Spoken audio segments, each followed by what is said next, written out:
ખાતે વર્ષોથી ઠાકોર સમાજ દ્વારા હોળીનું આયોજન કરવામાં આવે છે, જ્યાં મારવાડી સમાજની મહિલાઓએ ઠંડી હોળીનું પૂજન કર્યું હતું।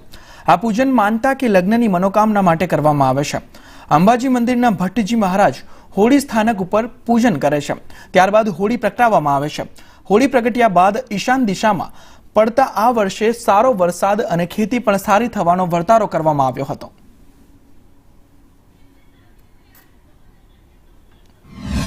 हिंदुओं का प्रसिद्ध त्योहार है और वैसे हर जगह अलग अलग लोग मनाते हैं, लेकिन हमारे यहाँ अंबाजी में एक ही होली मनाते हैं। प्रगटाने से पहले हमारे यहाँ ठंडी होली पूजी जाती है।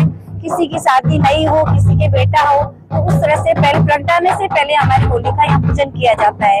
हिंदुओं का त्योहार, अधर्म पर धर्म की विजय का ये त्योहार, आपसी प्रेम का ये हमारा त्योहार है। અને આ હોળી છે ને પૂર્ણની ઈશાન દિશાની અંદર આ હોળી પડી છે, એટલે એમ કે વરસ ઊંડનું સારું અનુમાન થાય છે અને એની જવાળાઓ આકાશ માર્ગે જાય છે, એટલે એમ કે વરસાદ ઊંડ સારો ને સારું રહેશે, ખેતીવાડી બહુ સારી રહેશે, પાણી થશે, એમ વરસાદ વરસશે।